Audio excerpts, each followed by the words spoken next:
Muy buenas a todos y todas. Bienvenidas y bienvenidos a un nuevo análisis a fondo acá en Radio Intensa. ¿Cómo andan? Les recordamos como siempre que nos pueden escuchar online. El link está ahí en la descripción del canal. Hoy, tenemos un tema que es espectacular. Todos conocemos la historia del Titanic, ¿no? El coloso insumergible, el iceberg, la tragedia.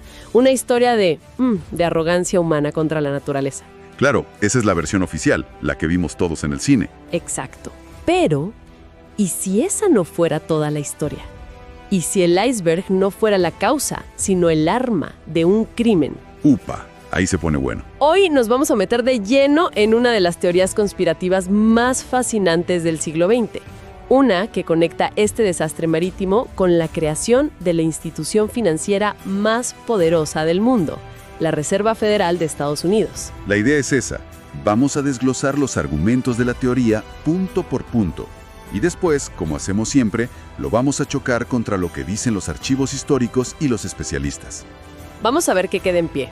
Arranquemos. Dale. Para empezar a armar este rompecabezas, la teoría no nos lleva a un astillero en Belfast, sino a un lugar mucho más secreto, Jekyll Island, en Georgia, año 1910. La escena que se describe es tremenda. Imagínate un vagón de tren, privado, con las persianas bajas, viajando de noche. Adentro, dicen, iba una sexta parte de la riqueza mundial. Una locura. Representantes de los imperios de JP Morgan, de los Rockefeller, gente del Tesoro de Estados Unidos, todo muy secreto. La excusa oficial era que se iban a cazar patos. Sí, una cacería de patos, claro. La posta es que el objetivo era otro. Redactar en secreto un borrador de ley para crear un banco central para Estados Unidos, algo que el país no tenía. ¿Y por qué tanto secreto? ¿Cuál era el problema con tener un banco central? El contexto, es clave para entender esto. El país venía de una crisis financiera brutal en 1907, un pánico que casi voltea la economía. Ah, claro. El sistema se salvó, y esto es literal, porque el banquero JP Morgan, él solito, como si fuera un banco central de una sola persona, organizó a los demás banqueros y puso guita de su bolsillo para frenar la corrida. Mira vos. O sea que un solo tipo tenía el poder de salvar o hundir el país. Exactamente. Eso dejó dos cosas muy claras. Primero, que el sistema era un quilombo inestable. Y segundo, que era peligrosísimo que un solo individuo tuviera tanto poder. Se necesitaba una solución, digamos, sistémica. Entiendo.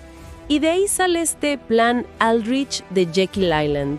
Pero si era la solución, ¿por qué los críticos lo veían como una trampa? Y bueno, acá es donde la teoría conspirativa empieza a tomar forma. Para los críticos, este plan era un intento de un grupito de banqueros de Wall Street de formalizar su poder. Algo así. Crear un cártel privado, con el permiso del gobierno, para controlar la moneda y el crédito del país para su propio beneficio. Y según esta teoría, había tres hombres, tres tipos muy grosos que se oponían con todo a este plan. Y acá entran en escena nuestras víctimas. El primero, John Jacob Astor Ford.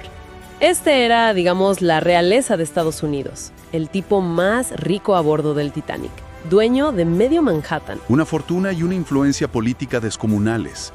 El segundo, Benjamin Guggenheim, heredero de un imperio minero global.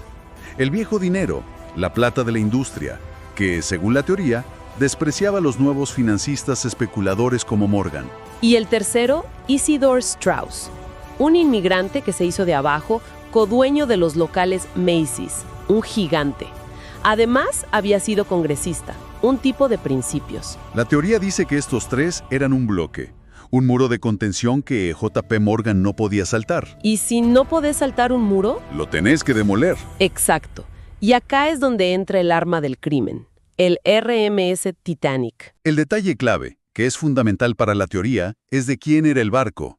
Era de la White Star Line, que a su vez estaba controlada por un conglomerado de JP Morgan. Obviamente, el arma estaba en manos del supuesto asesino. Es perfecto. Pero para que se pone más raro todavía, porque está la subtrama del cambiazo.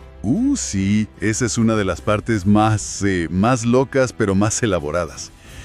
La idea es que el barco que se hundió no era el Titanic. ¿Cómo que no? No. Era su hermano gemelo, el RMS Olympic, que era casi idéntico. Unos meses antes, el Olympic había chocado con un barco de la Marina y había quedado bastante dañado. La reparación era carísima. Y la aseguradora no quería pagar, me imagino. Tal cual. Entonces el plan, según esta teoría, era doble. 1. Mandas un barco dañado a propósito al medio del Atlántico para que se hunda y eliminas a tus enemigos. Y 2, cobras el seguro como si fuera un barco nuevo e impecable. Un negocio redondo y siniestro. Quienes defienden esto se agarran mucho de supuestas pruebas en fotos, diferencias en los ojos de buey, detalles mínimos entre los dos barcos. Y acá viene el dato que para muchos es la pistola humeante.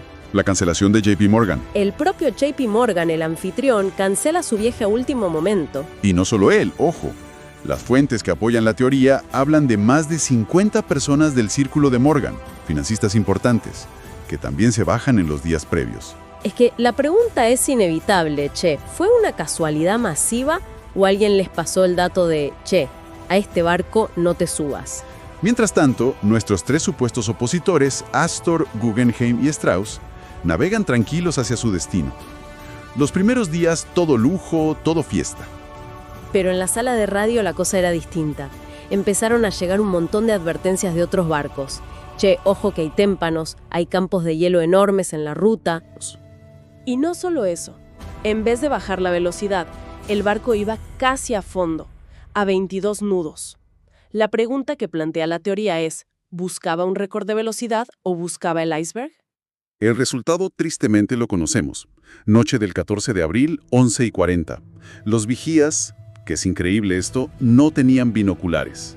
¿Cómo que no tenían binoculares? No, porque la llave del armario donde estaban guardados se la había quedado un oficial que se bajó en Inglaterra. Un detalle absurdo, pero real. Me estás cargando. Divisan el hielo tarde. No es un choque de frente, es como un raspón por abajo que le abre al casco una herida tremenda, como si fuera un abrelatas. E inunda 5 compartimientos estancos. Estaba diseñado para flotar con 4. Con 5, la matemática era cruel. El barco estaba sentenciado. Le quedaban un par de horas. Y en medio de ese caos, con botes que no alcanzaban ni para la mitad de la gente, las muertes de los 3 opositores se vuelven leyenda. Guggenheim y su mayordomo vistiéndose de gala para hundirse como caballeros. Isidore Strauss, que no quiso subir a un bote, y su esposa Ida, que se negó a abandonarlo. A donde tú vayas, yo voy. Es tremenda esa historia. Y Astor, que después de poner a su esposa embarazada en un bote, se quedó en cubierta, tranquilo, a aceptar su destino. A las 2:20 de la madrugada, el Titanic desaparece. Con él, los 3 tipos que, supuestamente, eran el último obstáculo para la Reserva Federal. Y el acto final, la victoria. Llega un año y medio después. Diciembre de 1913. El presidente Woodrow Wilson firma la ley. El plan de Jekyll Island se hace realidad. El círculo cierre. No fue una tragedia, fue un éxito.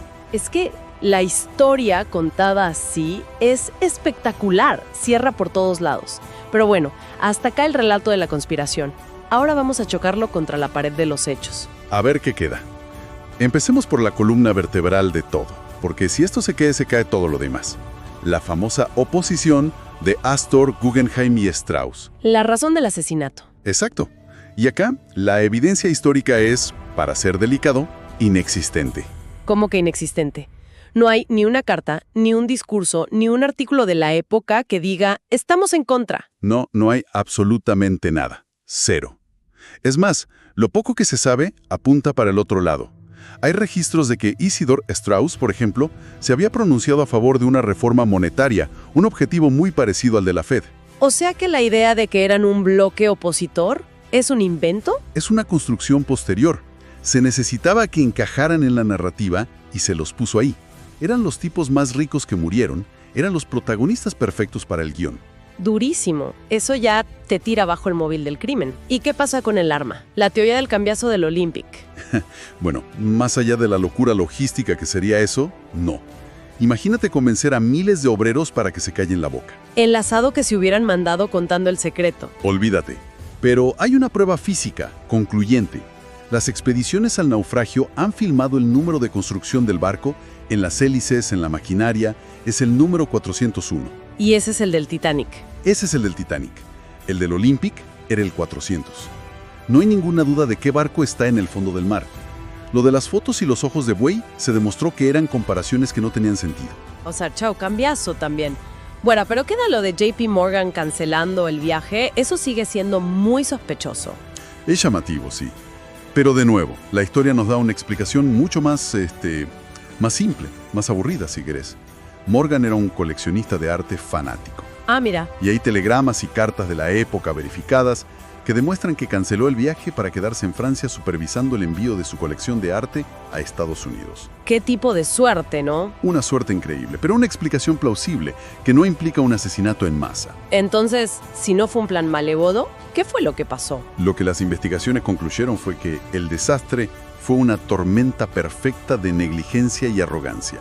No fue la maldad de un hombre, fue una cadena de errores de un montón de gente. La arrogancia de creer que era insumergible. La presión comercial por la velocidad, un capitán demasiado confiado, la falta de los binoculares y sobre todo normativas de seguridad que eran un chiste, que permitían que zarpara con botes para menos de la mitad de la gente. O sea que la verdad es más caótica y en cierto punto más estúpida. Y por eso no nos gusta.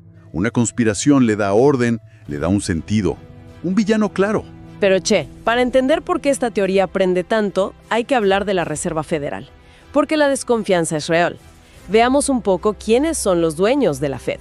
Exacto. Ahí está la clave de por qué la paranoia tiene dónde agarrarse. La Fed tiene una estructura rarísima. Es un híbrido.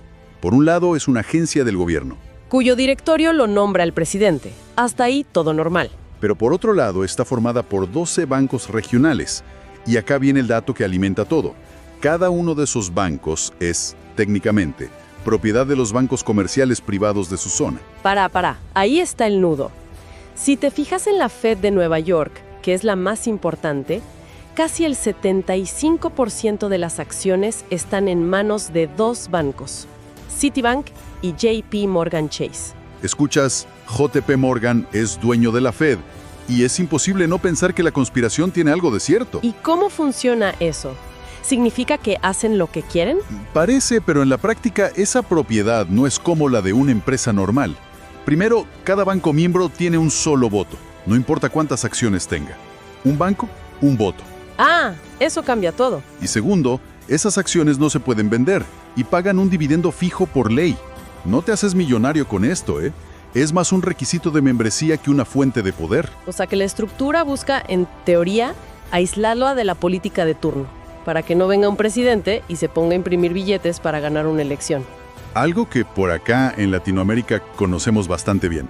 El objetivo es ese equilibrio, aunque su complejidad la hace parecer opaca y, bueno, sospechosa. Clarísimo. Al final, la conspiración del Titanic es una parábola perfecta sobre nuestro miedo a las élites financieras. Es una historia tan buena que quisiéramos que fuera cierta.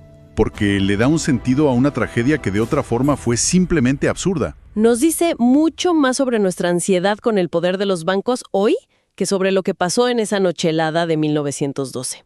Y para dejarte una última idea picando, que esto sí que es de no creer. 14 años antes del Titanic, en 1898, un escritor, Morgan Robertson, publicó una novela. A ver.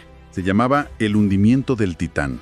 Narraba el hundimiento de un transatlántico británico, el más grande del mundo, insumergible, que en su viaje inaugural en abril choca con un iceberg en el Atlántico Norte y la mayoría muere por falta de botes. No, me estás cargando. 14 años antes, con ese nivel de detalle. 14 años antes. Es tan escalofriante que la novela se reeditó después del desastre. Y te deja pensando, ¿no? Totalmente. ¿Para qué necesitamos buscar planes maestros y conspiraciones complejas cuando a veces la realidad parece escribir solo un guión que nadie podría haber imaginado? Tremendo. Un cierre para quedarse pensando. La realidad a veces es más rara que cualquier ficción. Bueno, con esto cerramos el análisis de hoy. Un placer como siempre. Gracias por acompañarnos. No se olviden de suscribirse al canal, de darnos un like si les gustó y de dejar sus comentarios. Y si hay algún tema que les gustaría que investiguemos, cuéntenos ahí abajo. Nos sirve un montón. Nos escuchamos en la próxima. Chao, chao.